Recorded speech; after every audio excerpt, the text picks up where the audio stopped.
اعوذ باللہ من الشیطان الرجیم بسم اللہ الرحمن الرحیم۔ ایک بہترین اور مجرب قرآنی عمل ہے جس کے انجام دینے سے منشیات استعمال کرنے والا فرد منشیات کا استعمال ختم کر سکتا ہے۔ اس میں کوئی شک نہیں کہ نشہ صحت کے لیے نقصان دہ ہے، مگر اس کے عادی افراد اسے اپنی ذہنی سکون کی وجہ قرار دیتے ہیں۔ اکثر لوگوں کو برے دوستوں کی صحبت، ذہنی پریشانی، دباؤ اور ڈپریشن وغیرہ نشے کے استعمال کی جانب لے جاتی ہیں۔ جب لوگ نشہ شروع کرتے ہیں تو انہیں یہ توقع نہیں ہوتی کہ وہ اس کے عادی ہو جائیں گے۔ اس کو شروع کرنا تو بہت آسان ہے مگر چھوڑنا انتہائی مشکل۔ نشہ کی وجہ سے مختلف بیماریاں جیسے پھیپھڑوں کی بیماری، دل کے امراض، گردہ، جگر، یرقان اور حتیٰ ایڈز کے امراض لاحق ہوتے ہیں۔ یاد رہے کہ منشیات کے استعمال سے مسائل حل نہیں ہوتے بلکہ دیگر نئے مسائل پیدا ہو جاتے ہیں۔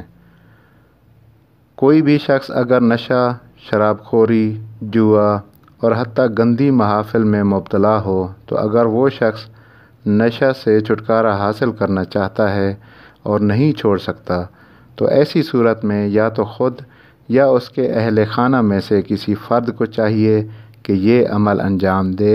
انشاءاللہ تعالی اس آیت کے صدقے میں اور الہی کلام کی برکات سے نشہ اور شراب خوری اور جوا سے نفرت کرنے لگے گا اور موذی مرض سے چھٹکارا حاصل ہو جائے گا۔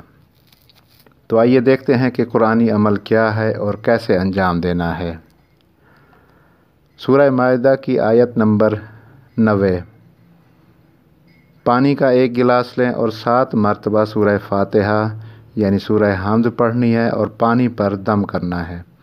پھر 70 مرتبہ اسی آیت کو پڑھیں اور اسی پانی پر دم کریں، اور جو شخص نشہ میں یا دوسری چیزوں میں مبتلا ہے اس کو پلائیں، اور ساتھ ساتھ یہ بھی کریں کہ جب وہ سو رہا ہو اس کے سرانے کھڑے ہو کر دوسرا شخص اس آیت کو اس طرح پڑھے کہ وہ بیدار نہ ہو، آہستہ آہستہ بالکل آرام سے، فقط اس کی آواز سن رہا ہو لیکن بیدار نہ ہو۔